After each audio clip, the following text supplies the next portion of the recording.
Hi everyone, welcome back to another video brought to you by Double Sleeved. Today we're going to be covering Jason's 8th place Son Goku Reboot from the Grimdark event we had on the weekend. Shout out to Brandon and Emily for putting on such a great event, giving us these playmats for Top Cut as well, which you can see they've branded. Very nice. Jason, why don't you take us through the deck and some of the things that you went up against on the day? Yep, so on the weekend I played Super Saiyan 3 Reboot. The general consensus of it is you ramp. You can only get a maximum of 6 energy though. And on the Awaken side, each turn you can untap 3 at the end of your turn. It doesn't really have much self-awakening. If you do overdo the effect, you will run out of cards in your hand. So you play, I've been playing 4 Awakening Talent Pan. This card comes out on the field, you swing, take a life, gain 10k. So it's a self-awakener, and then on top of that, at the end of the turn it comes back to your hand, so people aren't KOing it, and you have an extra 5k combo power. The usual blue stuff, I don't really need to explain it. 4 Sensu Beam, 4 Dimension Magic, and we're running 3 of the token negates. Yep. I believe that, you know, if you're not running 4 Dimension Magic and 4 Sensu Beams, then, you know, you're not running blue at this point. Yeah, so next one, the MVP, 4-drop blue, 4-drop boo, sorry. Getting this out early because I'm ramping is extremely good. Being able to bottom deck a lot of the big monsters these days is amazing. And obviously with this and this effect, I can untap 4 every turn, which is really great. It's funny how long Boo's been around for and just how difficult, like, we still don't really have much that answers it. Yeah, 100%. And the fact that if it doesn't have barrier, you can bottom deck it is quite gross in my opinion. Cool, we move in, we've got the counter 8s running 2. Pretty much only using these for the counter for the Goku triple strikes. So you try to get the Goku triple strikes out early, and then when you feel like they're on 3, you swing and then counter with the 8 for 2 triple strikes coming through, which I feel is a great scary thing from blue. Everyone loves it. Hatch, great. No more turn. No more turn for you. Although with the new Goku coming out, who knows what will happen from there. This was a bit of spice. I actually didn't really get to use it. So we've got the Super Saiyan 3 Gogeta Unison that stops people from attacking leaders if Saiyans are in rest. And this here is a negate that when you play this negate, you can get a Unison back from the drop. So I didn't get to use it, sadly, but if you get the Boo back, you can get this back, etc, etc. Little combo that I didn't really get to use. Super underrated, or maybe even not underrated, super great card. We've got 3 of the Vegeta that bottom decks 2, dual attack for 20 for 3. Very easy to get out with this deck. Yeah, especially when you're getting 3 energy back. Yeah, 100%. It's very easy with this deck to play stuff on curve because you feel comfortable getting that energy back. Yeah, so we've got 2 of the Android 18, draw 2 for 3. As Ryan just said, easy to play this stuff when you're getting energy back anyway. It's pretty much a draw 2 and 20k beat stick. We've got the lovely bottom deck draw 2 super combo. Running 4 of the Son Gohan and Baby's Minion. Normally, obviously, you wouldn't be running this without the baby deck, but as we said, with the untap, very easy to have that untap 3, play it, and then all of a sudden they're in an awkward situation where they don't want to bottom deck a card every turn, and you don't have discard when you play it, which is great. We've got 4 of the Vegeta ready to rumble. I was kind of sitting at 3, side decking it out a little bit as my side deck target, but when you get this out and it isn't counterplayed, it's really good. They feel like they don't want to get rid of energy. It's a blocker as well. You normally have the Boo Unison out as well, so there's a lot of blockers and stuff. Kind of stops the turn. Bit of a floodgate. 2 of the Rumbling Gods Beerus Destroys.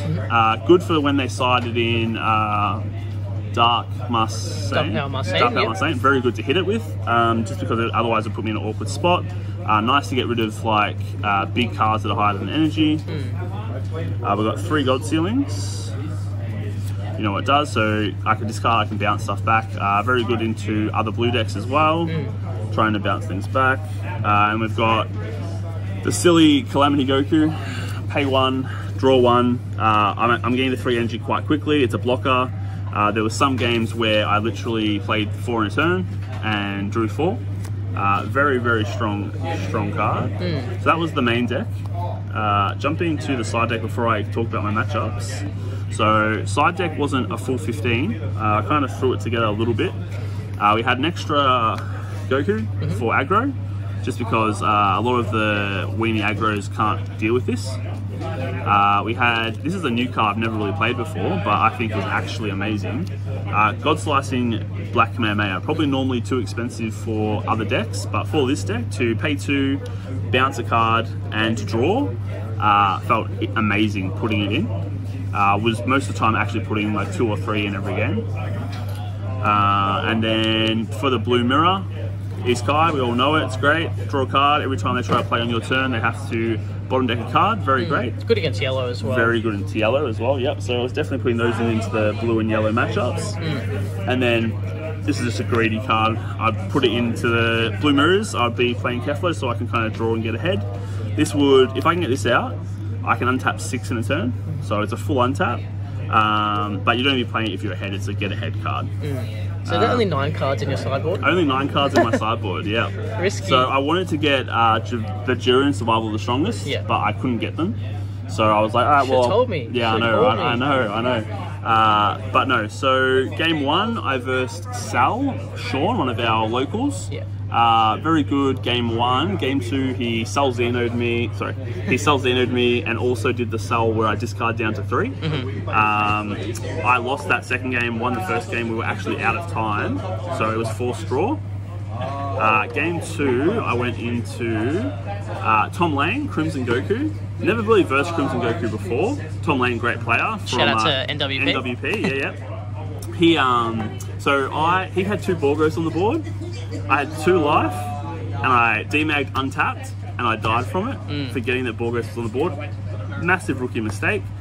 So he ended up winning that game. That was my only loss for the day. Went into Trunks Jeter. Well, not for the day. Went in for Trunks Jeter. Trunks Jeter feels like a decent matchup for me because if I have the Boo Unison out and they're playing the big Trunks Vegeta, I can bottom deck it, which I managed to clear that 2-0. Went into round 4 Garlic Jr., Yellow Garlic Jr. Wow, he must have been doing alright. Yeah, I don't know. It was actually a weird matchup because all of his stuff was indestructible, so I actually couldn't bottom deck anything.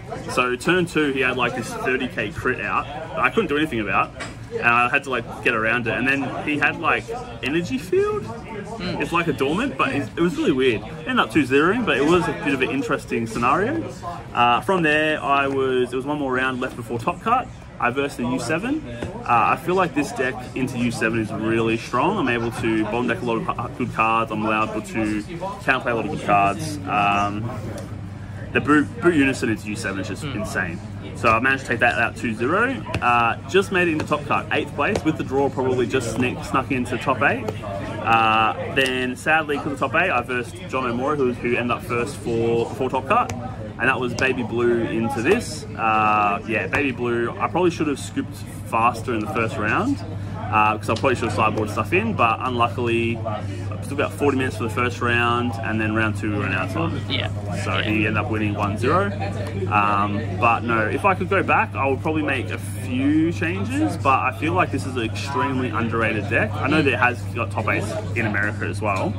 But I feel like it is getting support in the next set, and I feel like the lead is just cracked. Like, I think that untapping 3 or 4 with Boo is just insane.